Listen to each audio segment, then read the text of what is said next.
Hi and welcome to ACNC's November webinar. It's our final webinar for 2018. Today we're going to focus on the topic of running a charity, but we're going to do so with a particular emphasis on the themes of charity efficiency and charity effectiveness. And we're going to also look at issues like collaboration and mergers. My name's Chris Richards. I'm from the ACNC's education team. With me is my colleague Matt Crichton. Hi Matt. Hello Chris, hello everyone. Before we launch into the webinar, the usual quick preliminaries. If you've got any troubles with the audio, you can try listening through your phone.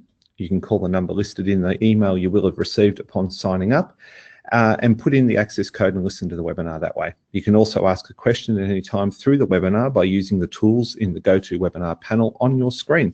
We have our colleague Heath ready and waiting to respond to any of the questions that come through. We will try to answer all questions that come through during the webinar, but we may not be able to get to every single one. If your question isn't answered, feel free to send us an email through education@acnc.gov.au and we will respond. We will allow a short amount of time for Q&A at the end of the presentation. So if you wanted to watch and then save your questions until the end, that's fine. We're also recording this webinar as always, and the recording as well as the presentation slides will be published on the ACNC website in the coming days. You don't have to write down all the website references either, as we mention them or as they appear on the screen. We'll send a follow-up email with a list of the useful links and other resources in the coming day or two. And we value your feedback. So if you have any ideas or any suggestions about how we can improve our webinars, especially with our schedule for 2019 being developed, either let us know in the short survey at the end of today's session or send us an email with your comments. Now, there we go. What are we going to cover today? First up, we're going to revisit the question of who runs a charity, just as a quick point of emphasis, so we have context for the remainder of the webinar. Of course, we'll talk quickly about responsible persons, boards, committees, that sort of stuff. We'll also look at the ideas of charity efficiency and effectiveness. In some way, these might be slightly nebulous terms that are, of course, a little bit different for each individual charity. We'll then look at the concept of running a charity efficiently and effectively. How do you know if your charity is operating efficiently and effectively, for example? What measures do you have? We'll also provide some tips towards efficiency and effectiveness for your charity. And finally, we'll spend a bit of time looking at collaboration and charity mergers, things which can be, and in some cases should be, considered or at least kept in mind when looking at these types of issues. So let's hop in, starting with some questions your charity should ask. Yes, thanks Chris. As you can see on the screen, we've got a few questions that you should be asking yourselves if you're involved in a charity. I'll just run through each of them fairly quickly. The first one's an obvious one. So what are the responsible, we've got actually on the screen here, RPs, that means responsible persons. You'll hear us refer to responsible persons a fair bit throughout the webinar. That's just a term we use to refer to the charity's board or committee members. So when you hear responsible persons, or if you might see the letters RP, you can just substitute that in your head for whatever you've got in your own charity, whether it be a board member, director, or committee member, and that means the same thing. Yeah, so the first question, what are the responsible person's duties to ensure the charity is operating efficiently and effectively? So what should they be doing? What are they doing? And what does the ACNC require that they do? There are some duties that the ACNC requires of responsible persons. The second one, how do we know our charity is operating efficiently and effectively? And what are the measures? And this is something that will be different for each charity. It depends on a whole range of variables, of course. So this is something that you will have to consider within the context of your own operations. But also this is linked to the question of how a charity can tell others about how efficient or effective it is. The third question, can we operate more effectively or efficiently? And if so, how can you do that? The fourth one, what sort of things would happen for your charity to consider thinking about collaborating with another organisation or even merging?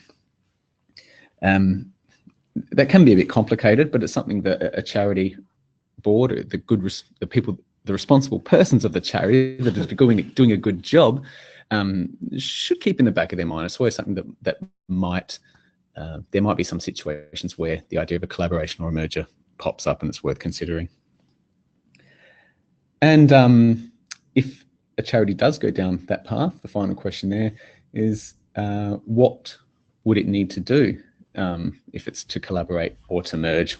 What duties does it have, and how would it bring about that collaboration or merger practically? I'll throw you back to Chris now to have a look at the next part. Okay, so we'll start with the basics. Who runs a charity? As we've already suggested, a charity is governed by its RPs, its responsible persons, their board or committee members, generally speaking.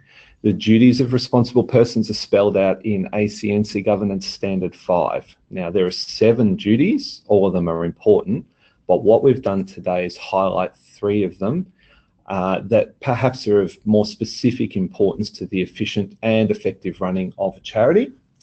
And there they are.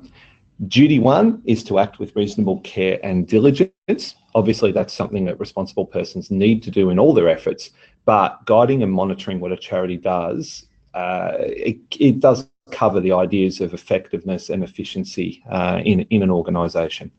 The second duty, duty 2, is to act honestly in the best interests of the charity and its purposes. Again, this is an all-encompassing duty, but it is in the best interests of the charity to be efficient and effective. Doing so means it has a better chance of achieving the purposes it works towards. And the third duty listed up there, we've skipped a couple and we go to duty 6. That's for responsible persons to ensure that a charity's financial affairs are managed responsibly. This means good processes to prevent problems, policies and procedures that ensure financial matters are overseen properly and in a way that promotes the effectiveness of the charity. Okay, so we'll have a think about what efficiency and effectiveness actually is, and this is where things can get a little bit more difficult. Most of you listening probably have a fair idea of what effectiveness and efficiency are, what they look like. We certainly, well, we know it if we see it, and certainly in the inverse, we can easily recognise inefficiencies and ineffectiveness. So some people would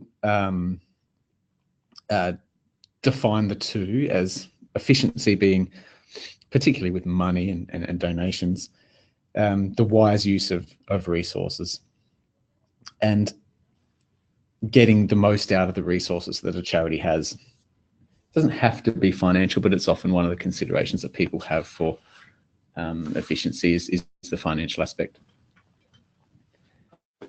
Effectiveness is, as the screen says, is more so about getting the job done.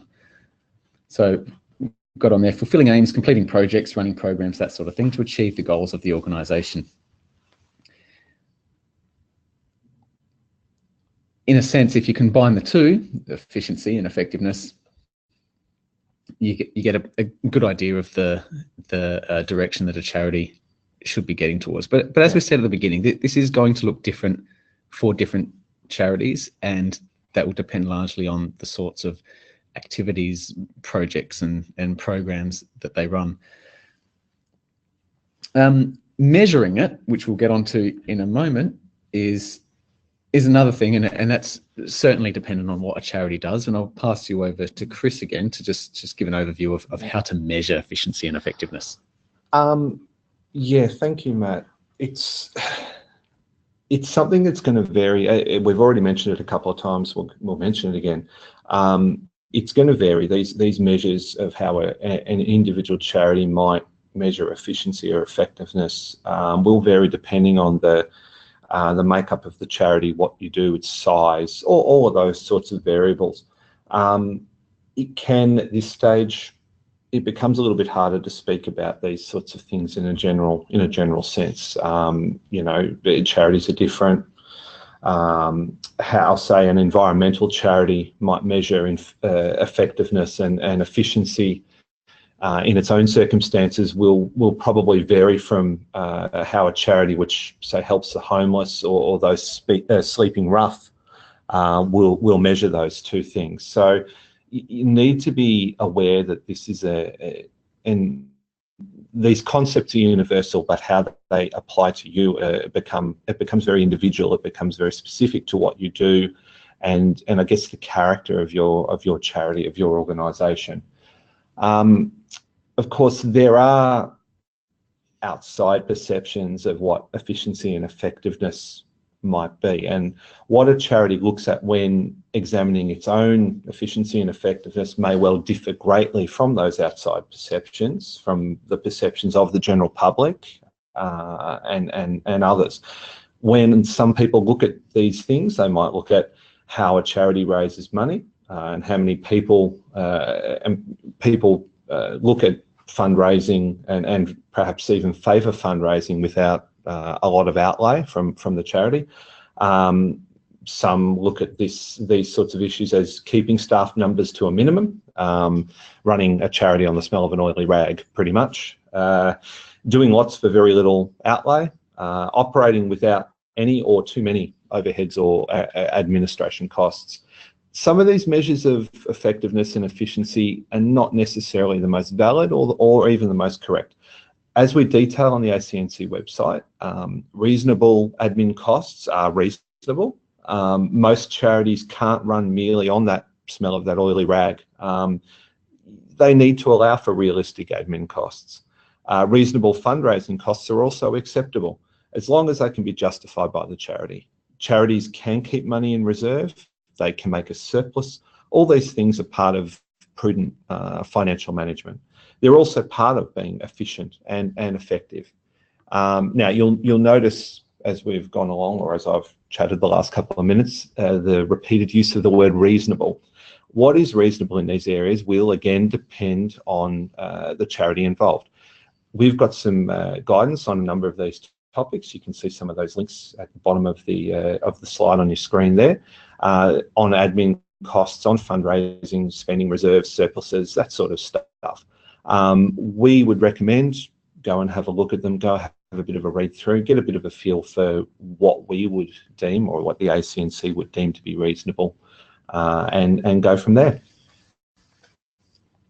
Just, excuse me, the responsible persons really do have an important role in making sure an organisation is run efficiently and is effective. So if you are a responsible person for a charity, committee member, board member, director, that sort of thing, there are a few things that you really should consider about your role and think about in the context of the charity's efficiency and effectiveness. You should think about defining the measures that mark your charity's efficiency and effectiveness. And again, I've said it a few times, this will be different for each charity. And then how to monitor those measures or modify them as you go along if need be. When we say define the measures marking the efficiency and effectiveness, it doesn't necessarily mean that you'll sit down with a piece of paper and write out a dictionary definition, although that could help. We more mean that the responsible persons need to be aware of the things that indicate that the charity is operating in an efficient and effective way. And of course, this is part of the responsible person's duty to comply with ACNC Governance Standard 5, that one we mentioned earlier. So what we'll do now is just go through some of the ways that the responsible persons of a charity can track the charity's efficiency and effectiveness, and provide some examples and some practical tips, I suppose, on where they should be focusing their efforts and how they can improve the efficiency and effectiveness of a charity, because even the ones that are really well run there's still room for improvement. So the first point mentioned is to keep track of finances, understanding where charities' money is going and also where it's coming from.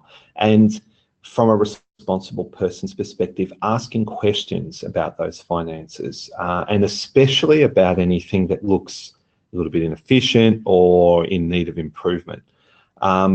Responsible persons, if they need some help understanding financial concepts, they should be able to ask someone. That might be a financial officer, it might be the treasurer of the organisation, someone who knows their way around a maybe a profit and loss statement or some finances. Responsible persons ought to also examine the finances to ensure that charity spending is justified and appropriate.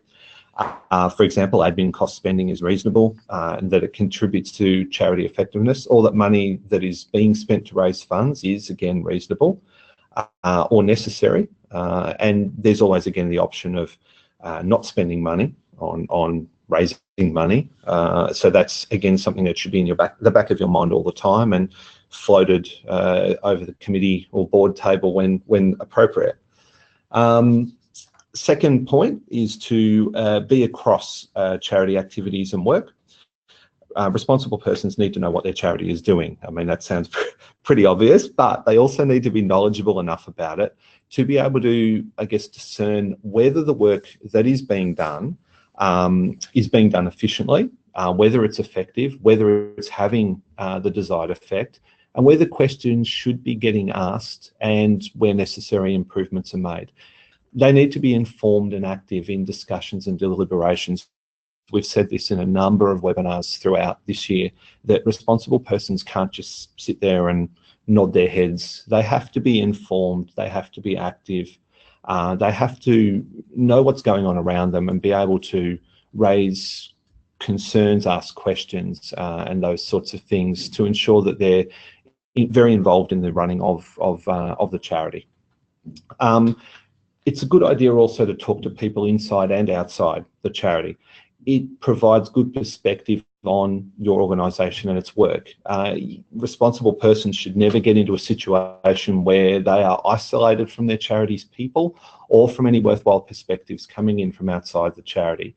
They could look, could something be done better or more efficiently? Are there perspectives they haven't thought about when it comes to their work?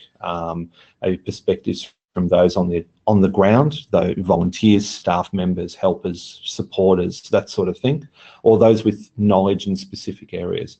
As a responsible person, are you chatting with other responsible persons, board or committee members? How is that communication across the board table?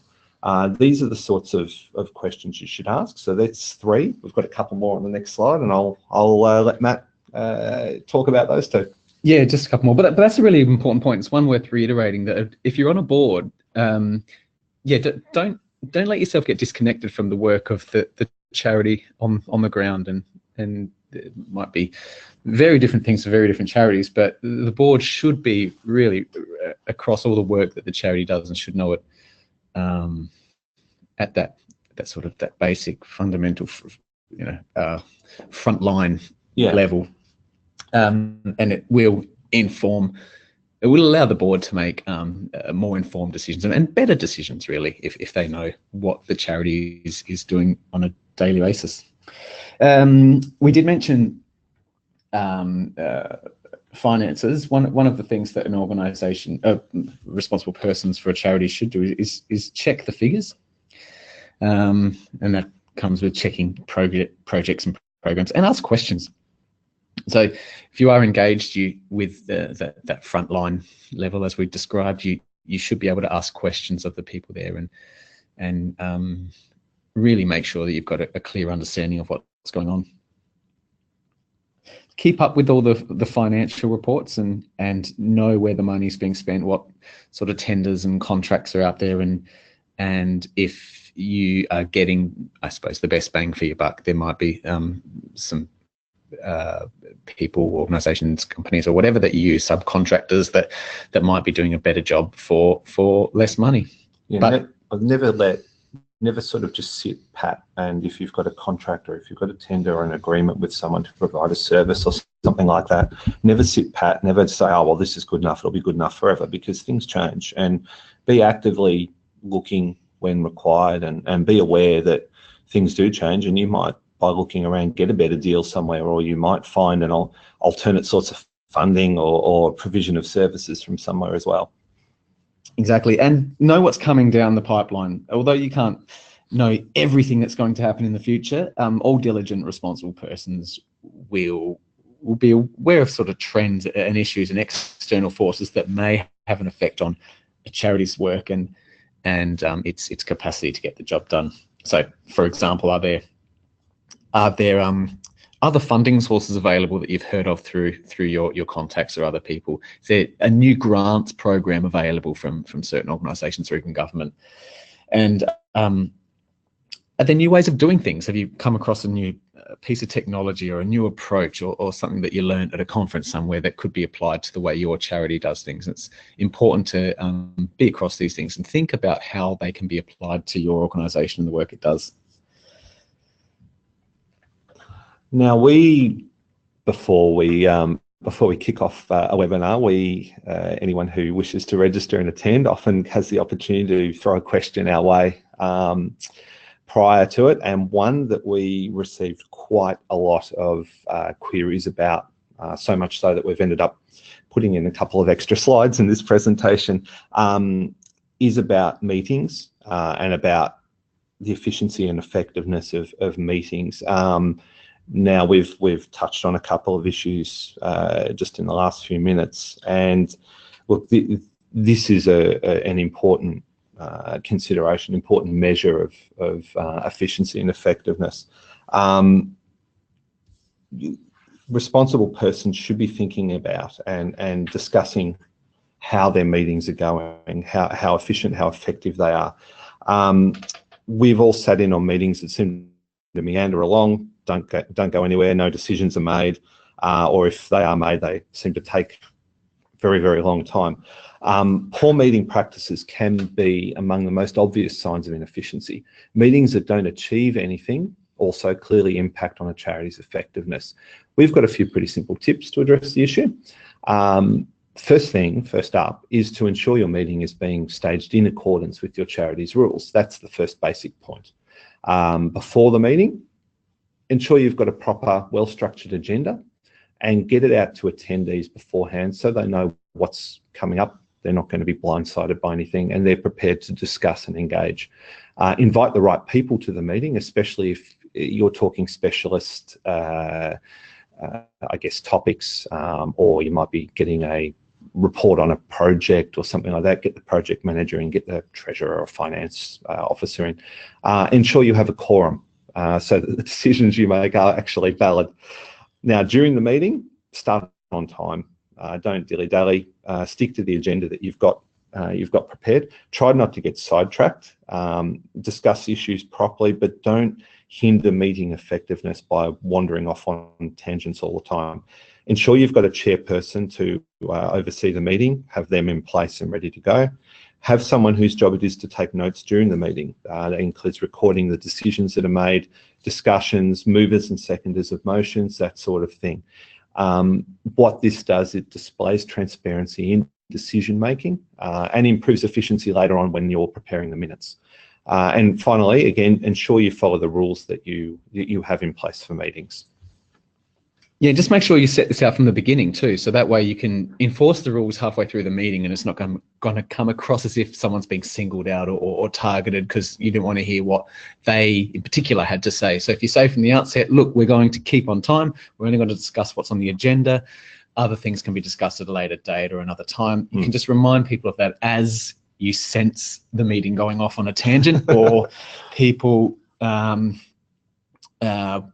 let's say hijacking it for their own agenda. You can point to the rules that you outlaid at the beginning and say we're going to stick to these, and that way it's a way of enforcing the good behavior that you want to see in the attendees from the outset. And just at the end of a meeting, as you can see on the screen, write up the minutes while it's still fresh in people's minds and get them distributed pretty quickly, and make sure you've noted the action items and what people must do to get them done. We've got a few resources that will be useful for you, and we will include those in the follow-up email that follows this webinar, so you don't need to worry about writing them down now. We'll include those as links in the email for you. Now we will have a talk about collaboration. This is one of those tricky things, and I think there's a few things that we can, some tips and some advice that we can offer. Now, inevitably, when we're talking about things like efficiency and effectiveness, your thoughts end up maybe turning to working with other organisations. Collaboration is an alternative. Collaboration in this context is where a charity may simply just choose to work with another organisation. Now, we can often call these arrangements partnerships. They can involve 2 or more charities or groups that range across charity, community, corporate or government sectors. Efficiency and effectiveness are, of course, sort of at the heart of partnerships or collaborations. By working together, by pooling resources, that's not just money, that's knowledge, it's people, goods, services, that sort of thing. Partners aim to better use what they have or even generate more of what they have, and in doing so provide further benefits to the community or to the target group than what would occur if they worked separately. Partnerships and collaborations can not only see existing resources combined for better effect, but they can also see new value created, and in fact they probably should see new value created. Okay, the next one, as we can see on the screen, triggering the collaboration discussion, which basically means think about what you need, what you might need to collaborate, what situations might arise that sort of force your hand, or at least force you to talk about collaborating. There might be something that you might be a new activity, a new program, or something that you want to do, but you just don't have the ability to do yourselves, whether that's the technical knowledge and know-how, or if it's simply resources, not enough people, not enough money to do so. It could be that another organisation you know of could complement the work that you do already, and working together will produce real benefits. It could be that you have a pre-existing relationship with another organisation for whatever purpose, and you see that you could use that as the start of a collaboration. Maybe they do something that you don't do, and similarly you do something they don't do, and then it gives rise to a new program or activity. Whatever it is, whatever sparks the discussion about collaboration, the responsible persons, again, are the important drivers of this, and they're the ones making the decisions on behalf of a charity at that executive level, that decision-making level. So they're the ones that should be aware of the collaboration potential and should keep it in their arsenal, I suppose, when it comes to ensuring that their charity is as efficient and effective as it can be. And that may be that it's maybe a regular discussion on the board meeting agenda. We have a good guide on our website, which again we'll send a link to. You can see it on the screen there at acnc.gov.au/partnerships. This guide is mostly about partnerships between charities and corporates or businesses, but much of the wisdom contained within it is applicable for charities working with other charities or other not-for-profits as well. So it's worth having a look. We'll send that link in the follow-up email as well, so you'll be able to get that without having to jot down the URL now. Now, one last topic to cover today, merging. Merging is often a bit of a tough one to talk about. But like the idea of collaboration and of partnerships, there are often links between merging and the themes of effectiveness and efficiency. Merging can come up when charities who are looking at it, they might realise they are doing some similar work with another charity, especially if they're doing similar work in the same area, be it the same geographic area, same topic area, focus area, that sort of thing. Merging might bring with it some efficiencies. It may also expand the effectiveness of a charity's work, but at the same time, it's not the right answer for every charity. Now, who has responsibility to decide on merging? The ACNC doesn't. Again, this responsibility rests with the charity's responsible persons. Yeah, there are no requirements or conditions that dictate that a charity must merge or consider merging, and certainly the ACNC, the role of the ACNC isn't to step in and force a merger upon an organisation. And just because there are a few charities doing similar things in the same area, that doesn't necessarily mean that any of them are compelled to merge or must consider merging.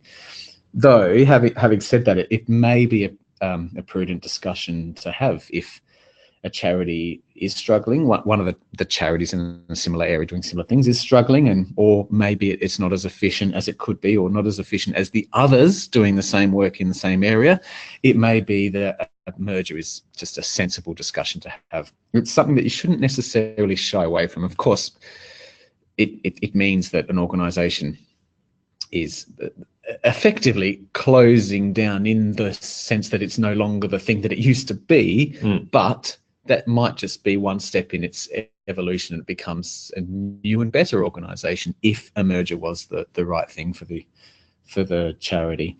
And again, that all comes down to the decision of the responsible persons that are responsible for operating and running the charity. Now, what's involved in merging? Well, in order to merge, the charities will need to agree to merge, so that's a pretty obvious first step. The way a charity does this may be affected by its governing documents and any relevant legislation, incorporating legislation, that sort of thing. A charity could, for example, need to have its members pass a special resolution at a meeting, general meeting, in order to merge. If that occurs, charities will need to agree with each other on how the new charity, new legal entity, new organisation will operate. This includes things as including, whether they're going to move into one office, how to manage their finances, the effects on employees, those sorts of things. Then, once all that's sort of been discussed and figured out, you can go through the process of merging. It can be complicated, it can be involved. It's not something to be taken lightly. It might be a good idea to really take some time to work through the options, to consult widely amongst responsible persons. And look, most likely you'll probably have to consult through charity staff, membership, all those sorts of things as well. Got to really treat the decision with the gravity, with the seriousness that it deserves. Having decided to merge, though, taking into consideration all the things that you need to, there will be a few things that you need to do for the charity to complete this. One, there's a few dot points here that give you an overview, a sense of what's involved. But of course, this list will expand based on your organisation's activities and structure. So take this as a starting point, as a guide, and work from there. But you will need to comply with all the relevant legislation. So think about what laws govern the structure and the setup of your organisation. Submit any forms to ensure that you've met your legal obligations, and to regulators or even to your employees. Stick to what's set out in the governing documents. They often contain some clauses that govern the way in which an organisation needs to wind up or merge with another. Of course, tell people that the charity is merging. You do, even if a charity is at the point where they think that, they need to merge, whether it's a lack of resources or lack of efficiency, that sort of thing. It still has supporters, and it still has people that will be disappointed. So it's important to tell them that the charity is merging, and that it's sort of just taking on a new guise, I suppose. It's not finishing. It's taking a next step. Yeah. Follow up on any other requirements you have. So it might be changes to the ABN. It might be some tax concessions are affected by the way in which you've merged and the organisation with which you've merged, and even to the ACNC. Notify the ACNC of changes. We've got some guidance at that web address there, acnc.gov.au/merge too. Okay, a few things to just sort of wrap up the main part of the webinar. We've got some important points to remember. We've got 6 in total. Chris will take you through the first couple. Now, responsible persons play the key role in ensuring that the charity operates efficiently and effectively.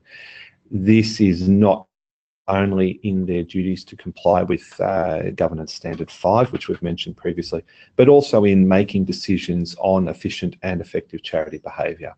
Now, the second point to remember is, generally, if your charity strives to be efficient and effective, It aims to get the job done and to do so in a way which makes the best use of the resources it has.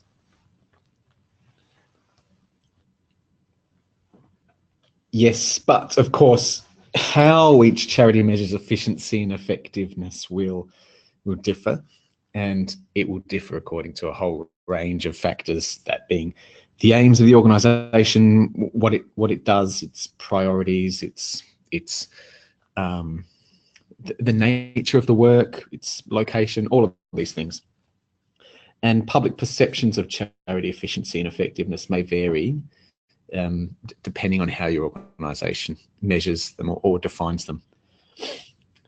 The fourth point to remember is that responsible persons have the job to set out the charity's course and direction. So they should take the time and make sure they've defined the measures that mark a charity's efficiency and monitor those. And even less so as an external document, whilst this can help, and it would be a great step in the direction of transparency to offer that up to all supporters, donors, and even the general public as a way of showing what you value and how you mark efficiency and measure it.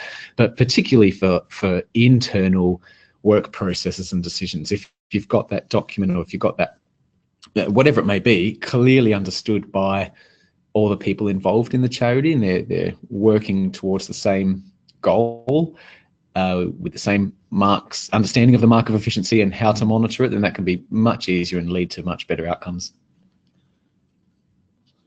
The fifth point to remember is that the decision to collaborate or work with another organisation, again, it rests with the charity's responsible persons.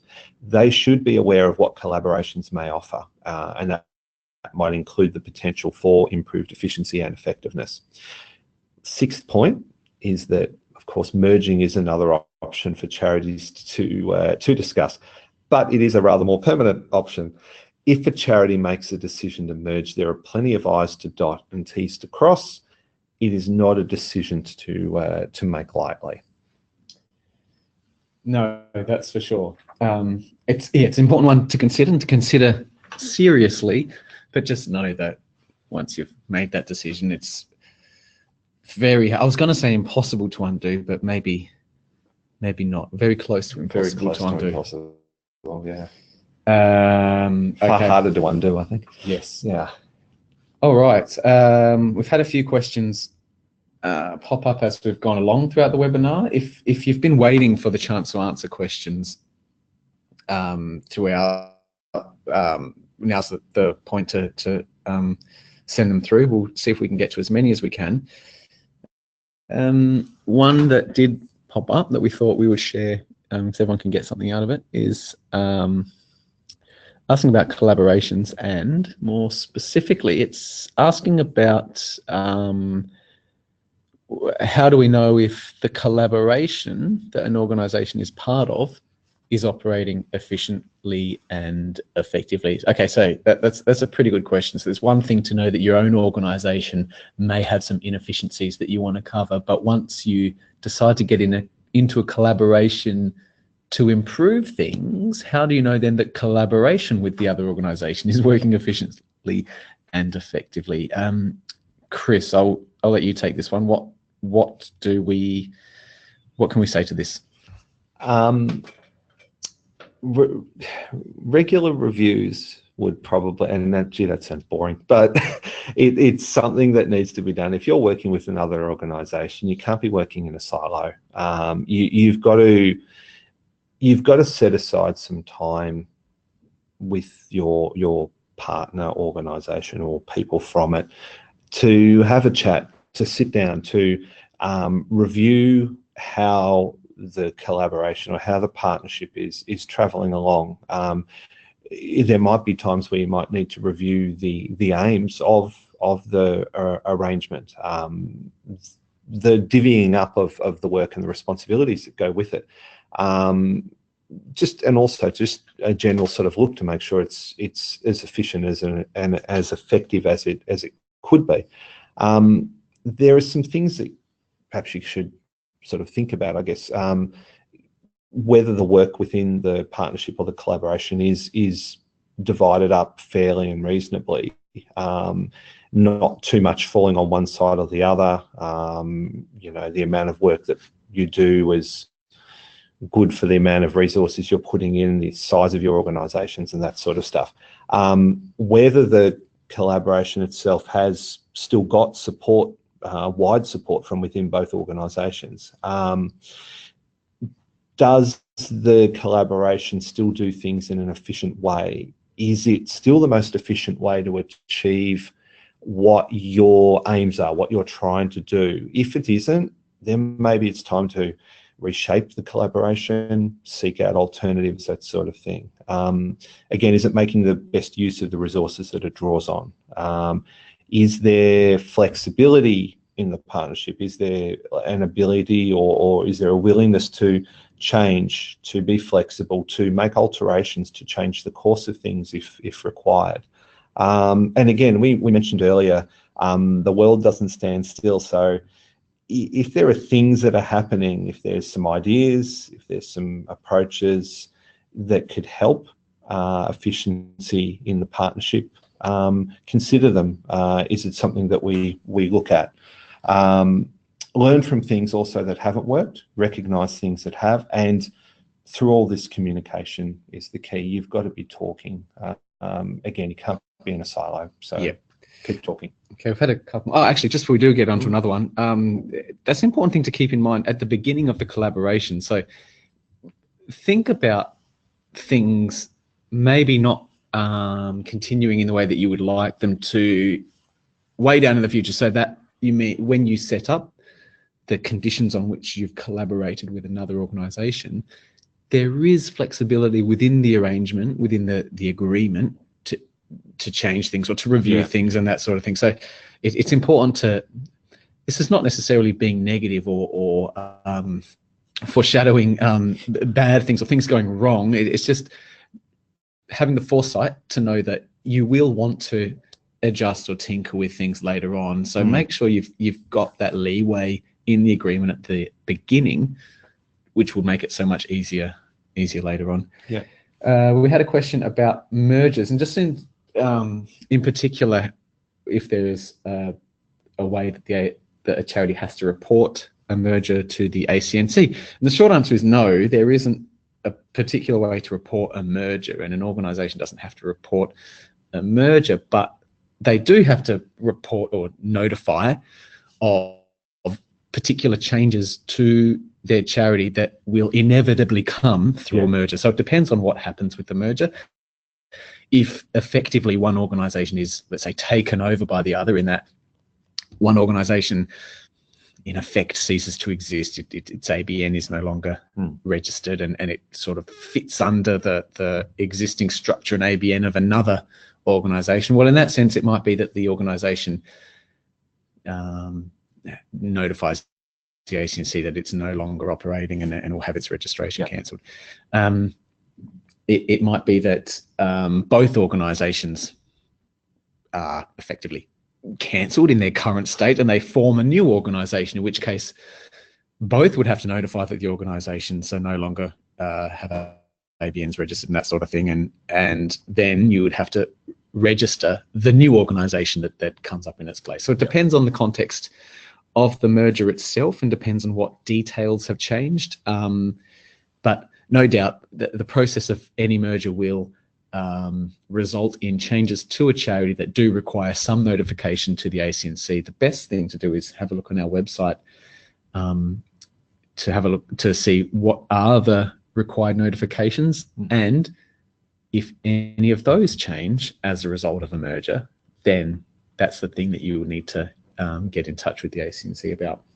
I think that merge guide that we chucked up on the screen earlier too, I think that's got some a decent rundown of some of the things you may need to notify us about as well. So have a look at that one too, definitely. I think that's about. Oh, we've got another one. We've got one more, have we? There's a couple more. Cool. There's actually an interesting question about training to become an effective board member.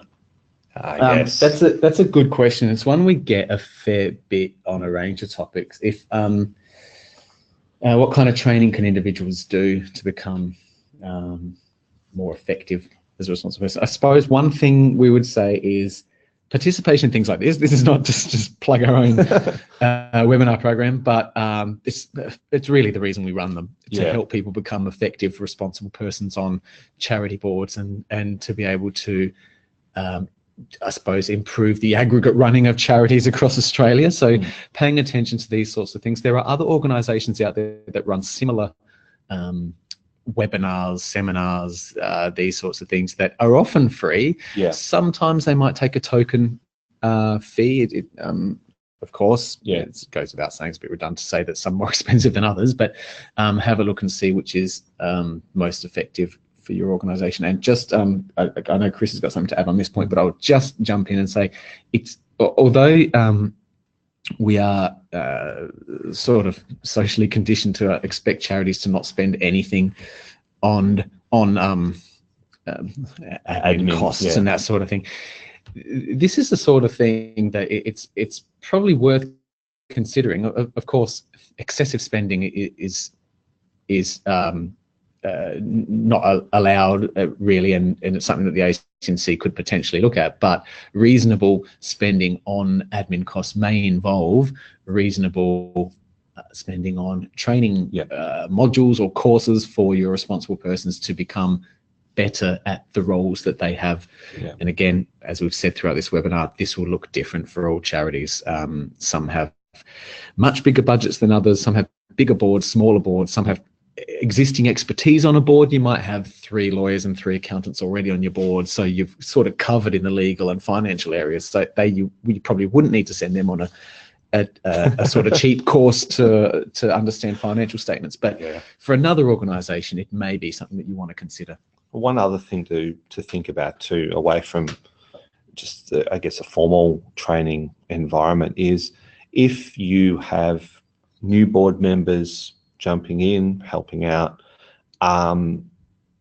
make a point of setting aside some time, get some existing responsible persons and have them do a little bit of shadowing, job shadowing or position shadowing, where, you know, say if there's an outgoing responsible person on your board who has responsibility for certain specific areas, that person who's going to come in and take their place has the opportunity to see them in action, has the opportunity to learn from them whilst they're still there, whilst they're still part of the board. There's nothing worse than the loss of institutional knowledge, because your board, your organisation grinds to a halt as other people try and get up to speed. And then if there's another changeover, you grind to a halt again, people have to get up to speed again. Keep things rolling by ensuring that those who do come on board have the opportunity to learn from those who are already there, be it through, say, a job shadowing, maybe some mentoring, things like welcome kits, induction packs, all those things that we've talked about previously as well. This is where they are very, very, very, very valuable. And again, coming back to efficiency and effectiveness, they are cornerstones to allow an organisation to continue to roll forward and not stop. So they're the sorts of very, let's say, easier things that you can do, that responsible persons can do to keep the organisation rolling.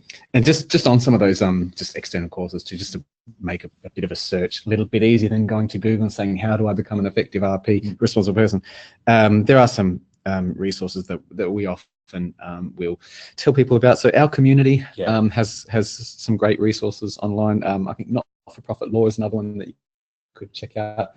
Australian Institute of Company Directors has some maybe some free resources as well that you can have a look at. They've got lots of information about governance and general governance, of course, with not-for-profit specific governance too. And even the Australian Centre for Philanthropy and Non-Profit Studies at QUT is a source of some good information too. So we'll include some of these links in the follow-up email, but that's, I suppose, a handy set to get you started if you needed to a bit of a help to start your search. And of course, your cookies and internet traffic history will then take care of the rest, I suppose. All right, I think that brings us to the end of today's webinar. We're getting close-ish to 1 o'clock now. Thank you very much for your attendance today. We will hang around just a touch longer, just in case there are some late questions coming in. Feel free to send them through. If we don't get around to you, zoom an email through to us, education@acnc.gov.au, and we'll endeavour to get back to you as soon as we can. Again, we'll just mention we're looking for ways to improve our webinars, our education products here at the ACNC. We would love it if you took the time to let us know what you thought of today's session by completing a survey that will pop up after we're done here. It's literally take a couple of minutes. If you've got any additional comments or questions about the webinar, you can get in touch with us again via the education email address we've mentioned previously. Beyond that, that's it for us for today, and that's it for us for webinars this year. We want to thank you all for attending today, and to those who've attended throughout 2018, thank you very much. We'll be back next year with a whole heap of new webinars, so please keep an eye on the website. We will get that information up, and feel free to register and jump in and take part. Thank you to Heath for typing away madly in the background. Thank you to Matt for being here as well. Thanks. And thanks to everyone for joining us today.